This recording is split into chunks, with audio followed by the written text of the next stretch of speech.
একটা অনুসন্ধানী প্রতিবেদনের কয়েকটা লাইন পড়ে আজকের আলোচনাটা শুরু করব।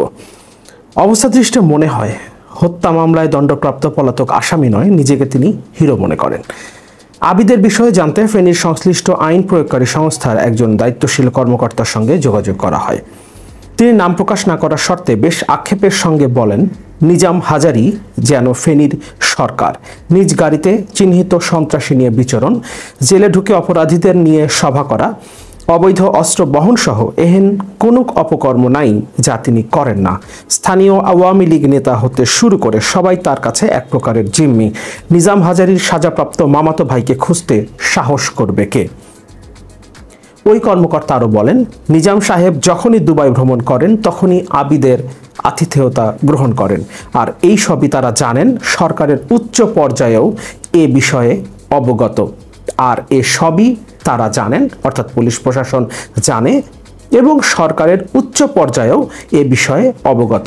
বাকিটা তিনি এই প্রতিবেদককে বুঝে নিতে পরামর্শ দেন। তবে এসব বিষয়ে নিজাম হাজারীর বক্তব্য নেওয়া সম্ভব হয়নি।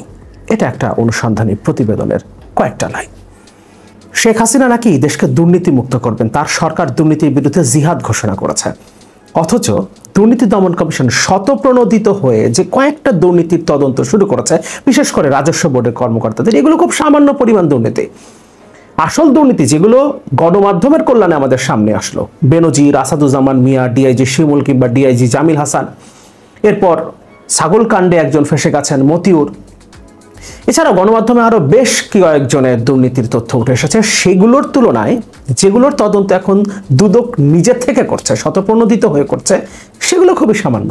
এবং এগুলো যে লোক দেখানো, সেটা বোঝার জন্য আলাদা করে কোনো ব্যাখ্যা দেবার প্রয়োজন নেই। এর আগেও ক্যাসিনো নিয়ে দুর্নীতির বিরুদ্ধে একটা শুদ্ধি অভিযান শুরু করেছিল আমাদের সরকার, তখনও শেখ হাসিনা প্রধানমন্ত্রী, আওয়ামী লীগ ক্ষমতায়, এবং সেই শুদ্ধি অভিযানের শেষ কোথায় গিয়ে হয়েছিল এবং যাদেরকে তখন গ্রেফতার করা হয়েছিল তাদেরকে কিভাবে রাখা হয়েছে জেলখানা, এবং পরবর্তীতে এই সরকার এবং সরকারি দল নির্বাচনের আগে তাদের প্রয়োজনে রাজকীয়ভাবে তাদেরকে কিভাবে মুক্ত করে এনেছে সে সম্পর্কে দেশের জনগণ জানে। সুতরাং শেখ হাসিনা যখন দুর্নীতির বিরুদ্ধে জিহাদের কথা বলেন, তখন আসলে তারা যে দুর্নীতির বিরুদ্ধে কিছু করছে না, বরঞ্চ এটা একটা আই ওয়াশ, সেটাই দেশের জনগণ খুব ভালো করে জানে। কিন্তু আজকের ভিডিওতে আমরা একটা অনুসন্ধানী প্রতিবেদন নিয়ে কথা বলবো, যেখানে এই সরকারের লুটেরা এবং সন্ত্রাসীদের এক মুখোশ আরেকবার উন্মোচিত হবে।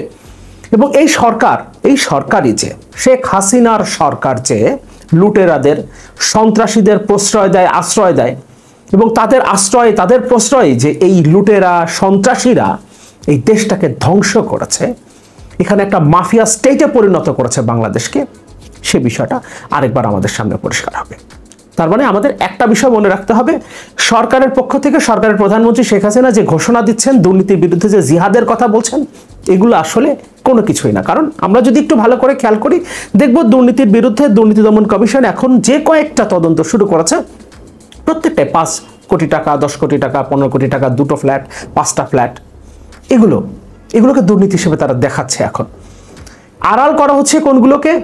হাজার হাজার কোটি টাকা বিদেশে পাচার করা হয়েছে, এবং সম্প্রতি তো রপ্তানি আয় থেকে $23 বিলিয়ন, কেউ বলছেন $14 বিলিয়ন গায়েব করে ফেলা হয়েছে।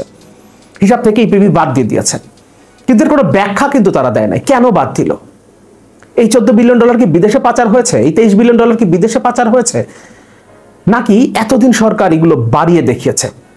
কিন্তু সরকার এই ব্যাপারে আপনাকে কোনো ব্যাখ্যা দেবে না, কারণ যত ধরনের লুটপাটকারী, বিদেশে টাকা পাচারকারী, সন্ত্রাসী, চোরা কারবারি, স্বর্ণ মাদক চোরা কারবারি, হুন্ডি ব্যবসায়ী, এদের সবার পৃষ্ঠপোষক এই সরকার। এই সরকারের আশ্রয় থেকে প্রশ্রয়েই তারা এই সিন্ডিকেটটা তৈরি করেছে এবং বাংলাদেশকে একটা মাফিয়া স্টেটে পরিণত করেছে।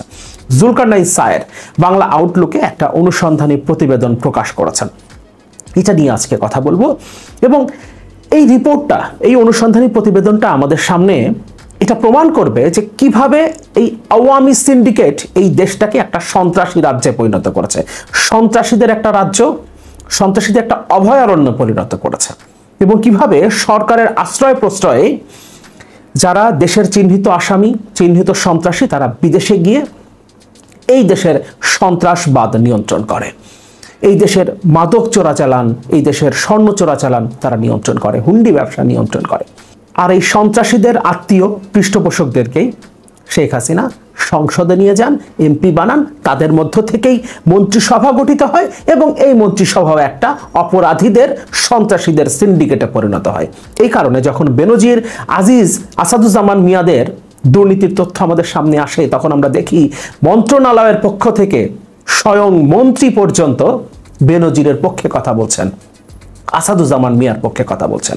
এমনকি তারা চিঠি দিচ্ছেন মন্ত্রণালয়ের পক্ষ থেকে যাতে এই ধরনের খবর গণমাধ্যমে প্রকাশিত না হয়।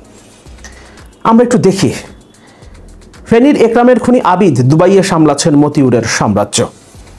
ছাগলকাণ্ডে সম্প্রতি জাতীয় রাজস্ব বোর্ডের সদ্য সাবেক কর্মকর্তা মতিউর রহমান ও তার পরিবারের বিপুল সম্পত্তির তথ্য উঠে আসে। দেশের বিভিন্ন জেলার পাশাপাশি বিদেশেও মতিউরের সম্পদ রয়েছে। এবার জানা গেল আরও চাঞ্চল্যকর তথ্য। দুবাইয়ে মতিউরের সম্পদ দেখভাল করেন ফেনীর ফুলগাজী উপজেলার চেয়ারম্যান একরামুল হক হত্যা মামলার ফাঁসির দণ্ডাদেশ পাওয়া অন্যতম প্রধান আসামি। তার নাম আবিদুল ইসলাম ওরফে আবিদ। এই আবিদ আবার মতিউরের শ্যালক অর্থাৎ দ্বিতীয় স্ত্রী শাম্মী আক্তার শিবুর ভাই। বাংলা আউটলুকের অনুসন্ধানে এ তথ্য বেরিয়ে আসে এবং এই শাম্মী আক্তার শিবু অর্থাৎ মতিউরের দ্বিতীয় স্ত্রী নিজাম হাজারী, আওয়ামী লীগের এমপি নিজাম হাজারীর মামাতো বোন, অর্থাৎ এই আবিদও নিজাম হাজারীর মামাতো ভাই। 2014 সালের 20 মে প্রথমে গুলি করে, পরে কুপি এবং গাড়িতে আগুন দিয়ে নৃশংসভাবে ফেনীর ফুলগাজী উপজেলার তৎকালীন চেয়ারম্যান একরামুল হককে হত্যা করা হয়। এই হত্যাকাণ্ডের পর তখন দেশ জুড়ে আলোড়ন সৃষ্টি হয় এবং এতে প্রথমে বিএনপিকে জড়ানোর চেষ্টা করা হয়েছিল। প্রথমে যে মামলাটা করা হয় সেখানে বিএনপির নেতাকর্মীদের নাম উল্লেখ করা হয়েছিল, কিন্তু পরবর্তীতে পুলিশ এবং র্যাবের যৌথ তদন্তে ক্ষমতাসীন প্রভাবশালী এমপি নিজামউদ্দিন হাজারী সহ আওয়ামী লীগের স্থানীয় বেশ কয়েকজন নেতার সংশ্লিষ্টতা বেরিয়ে আসে। এই নিজামউদ্দিন হাজারী কিন্তু এখন জাতীয় সংসদের এমপি, আওয়ামী লীগের এমপি। একই বছর পুলিশ এই মামলায় 56 জনের বিরুদ্ধে অভিযোগপত্র দায়ের করে। তাদের মধ্যে 55 জন আওয়ামী লীগ ও এর বিভিন্ন অঙ্গ সংগঠনের ছিলেন। 56 জনের মধ্যে 55 জন আওয়ামী লীগের, অথচ প্রথমে বিএনপি নেতাকর্মীর বিরুদ্ধে মামলা করা হয়েছিল। একরাম হত্যার ঘটনায় অন্যতম প্রধান ভূমিকা পালন করেন ফেনী জেলা মহিলা আওয়ামী লীগের সাধারণ সম্পাদক ও ফেনী জেলা পরিষদের প্যানেল চেয়ারম্যান লায়লা জেসমিন বড়মনির ছেলে আবিদুল ইসলাম ওরফে আবিদ, সম্পর্কে আওয়ামী লীগের এমপি নিজাম হাজারীর মামাতো ভাই। তারাই একজন জেলা মহিলা আওয়ামী লীগের সাধারণ সম্পাদক, আবার তিনি জেলা পরিষদের প্যানেল চেয়ারম্যান, তার ছেলে এই হত্যাকাণ্ডের মূল হোতা এবং তিনি আবার স্থানীয় আওয়ামী লীগের এমপি নিজাম হাজারীর মামাতো ভাই। হত্যার ঘটনা তদন্ত করে পুলিশের দেওয়া প্রতিবেদনে বলা হয় আবিদই প্রথম গুলি করেছিল চেয়ারম্যানকে লক্ষ্য করে। আবিদ ওই সময় গ্রেপ্তার হয়েছিলেন। 2014 সালের 24 মে একরামুল হত্যায় গ্রেফতার আবিদ সহ 8 জনকে উত্তরা র্যাব সদর দপ্তরের সাংবাদিকদের সামনে আনা হয়। ওই সময় আবিদ সাংবাদিকদের বলেন তিনি নিজে একরামকে লক্ষ্য করে গুলি ছুড়েছেন। পরবর্তীতে একরামুল হত্যায় দ্বিতীয় মূল আসামি হিসেবে আবিদকে শনাক্ত করা হয় এবং আদালতেও তা দাখিল করা হয়। তা সত্ত্বেও 2017 সালে বিচার কার্য চলাকালেই আবিদের জামিন মঞ্জুর হয়। জামিনে বের হয়ে ফেনী সীমান্ত দিয়ে ভারত পালিয়ে যান। সেখান থেকে দুবাই। এ কাজে ফেনীর তৎকালীন পুলিশ সহায়তা করেছে বলে অভিযোগ রয়েছে। আর পুলিশ বলছে নিজাম হাজারীর মামাতো ভাইকে সহযোগিতা না করে পুলিশের কিছু করবার নেই। 2018 সালের 13 মার্চ একরামুল হত্যায় আবিদ সহ 39 জনকে ফাঁসির রায় দেওয়া হয়। মতিউরের দ্বিতীয় স্ত্রী শাম্মী আক্তার শিবুর ছোট ভাই আবিদ সেই হিসাবে ছাগলকাণ্ডের সেই ইফাতের মামা এবং তিনি আবার স্থানীয় আওয়ামী লীগের এমপি নিজাম হাজারীর মামাতো ভাই, যিনি একরামুল হত্যাকাণ্ডের অন্যতম ফাঁসির দণ্ডাদেশপ্রাপ্ত আসামি এবং তিনি দুবাইতে বসে থেকে, রাজার হালে দুবাইতে বসে থেকে তিনি ফেসবুকে পোস্ট করছেন তার ভাগ্নের পক্ষে এবং সেখানে তিনি বলছেন তার এই ভাগ্নের অর্থাৎ ইফাতের 2 জন কোটিপতি মামা আছে, সুতরাং তার এ ধরনের কিছু শখ থাকতেই পারে। পোস্টে বলা ওই শত কোটি টাকার মালিক মামাদের বিষয়ে খোঁজ করতে গিয়েই মূলত বাংলা আউটলুক জানতে পারে ইফাতের এই মামাদের একজন হলেন একরামুল হত্যার মৃত্যুদণ্ডপ্রাপ্ত পলাতক আসামি আবিদুল ইসলাম আবিদ। আরেক মামার নাম নাসির উদ্দিন সোহাগ। এরাই মূলত মতিউরের দুবাইতে থাকা সম্পদের কেয়ারটেকার। আবিদের পলাতক থাকার ব্যাপারে ফেনীর পুলিশ সুপার জাকির হাসান বলেন, বিভিন্ন সময় জানতে পারি পলাতক আসামিরা বাইরে অবস্থান করছে, তবে কে কোথায় আছে সুনির্দিষ্টভাবে তথ্য না পাওয়ায় আমরা আমাদের নিজস্ব মেকানিজমে সেসব দেশের সঙ্গে যোগাযোগ করতে সক্ষম হইনি। তিনি আরো বলেন, প্রতি বছর মৃত্যুবার্ষিকীর সময় এই কথাগুলো ওঠে, কিন্তু আমরা কনক্রিট তথ্য ছাড়া কিছু বলতে পারি না। তাদের কাছে, পুলিশের কাছে কনক্রিট কোনো তথ্য নাই। কিন্তু আরেকজন পুলিশ কর্মকর্তা কিন্তু বলছেন তথ্য আছে, কিন্তু এত দূর পর্যন্ত সরকারের এত উপর মহল পর্যন্ত এদের যোগাযোগ যে এই ব্যাপারে পুলিশের কিছু করার ক্ষমতা নেই। এবং প্রতিনিয়ত ফেসবুকে পোস্ট করছেন তিনি। দুবাইতে গিয়ে সরকারি দলের নেতারা তার সাথে দেখা করছেন, তারা ছবি তুলে ফেসবুকে পোস্ট করছেন, তারা আবার দেশেও ফিরে আসছেন। আবিদের ফেসবুক প্রোফাইল ঘেটে দেখা যায় ফেনী থেকে নিয়মিত বিভিন্ন পর্যায়ের লোকজন তার সাথে যোগাযোগ করছে, তার পোস্টে কমেন্ট করছে, তাকে ট্যাগ করে পোস্ট দিয়েছে।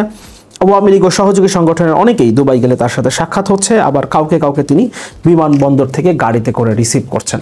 সুতরাং এই আবিদের সাথে, মৃত্যুর দণ্ডাদেশ প্রাপ্ত পলাতক আসামি আবিদের সাথে আওয়ামী লীগের বিভিন্ন পর্যায়ে যোগাযোগটা আছে এবং তার ফুফাতো ভাই স্থানীয় আওয়ামী লীগের এমপি নিজাম হাজারী, তিনিও তার সাথে নিয়মিত যোগাযোগ রাখছেন। এবং এই আবিদের মা জেলা মহিলা আওয়ামী লীগের সাধারণ সম্পাদক এবং জেলা পরিষদের তিনি প্যানেল চেয়ারম্যান। এটাই হচ্ছে আওয়ামী লীগের পরিবার। এটা নিয়ে আসলে আওয়ামী লীগ, এটা নিয়ে আসলে সরকার। এবং এখানে পুলিশ বলছে, পুলিশের একজন কর্মকর্তা নাম প্রকাশ না করে বলেছেন, এত দূর পর্যন্ত সরকারের এত উচ্চ পর্যায়ে পর্যন্ত এদের যোগাযোগ যে পুলিশের আসলে কিছু করবার নেই, বাকিটা বুঝে নিতে বলেছেন এবং আমরা সেটা বুঝতে পারি। এটাই আসলে আওয়ামী লীগের চরিত্র, এটাই এই সরকারের চরিত্র। সুতরাং শেখ হাসিনা প্রধানমন্ত্রীর জায়গা থেকে বলছেন তিনি দুর্নীতিকে প্রশ্রয় দেবেন না, কোনো ধরনের দুর্নীতি হবে না, তিনি দুর্নীতির বিরুদ্ধে জিহাদ ঘোষণা করেছেন। আসলে এই জিহাদটা কতদূর পর্যন্ত তিনি মিন করেন সেটা নিয়ে জনগণের মধ্যে যথেষ্ট প্রশ্ন আছে। এবং এই ধরনের খবর যখন আমাদের সামনে আসে, যখন আমরা দেখি সরকারের সর্বোচ্চ পর্যায়ের পৃষ্ঠপোষকতায় এই ঘটনাগুলো ঘটছে, এভাবে দেশের মধ্যে সিন্ডিকেট তৈরি হয়েছে, তখন আমরা পরিষ্কার বুঝতে পারি এই সরকার ক্ষমতায় থাকলে দুর্নীতির বিরুদ্ধে কখনোই কোনো ব্যবস্থা নেওয়া হবে না, বরঞ্চ দুর্নীতিবাজদের মূল পৃষ্ঠপোষক, আশ্রয়দাতা, প্রশ্রয়দাতাই এই সরকার। সুতরাং যে সমস্ত বুলশিট এই সরকার এখন বলার চেষ্টা করছে, তারা অন্যায়ের বিরুদ্ধে, দুর্নীতির বিরুদ্ধে তারা জিহাদ ঘোষণা করেছে, এগুলো পুরোপুরি ভুয়া, বানোয়াট, জনগণের সাথে আরেকটা বাটপারি।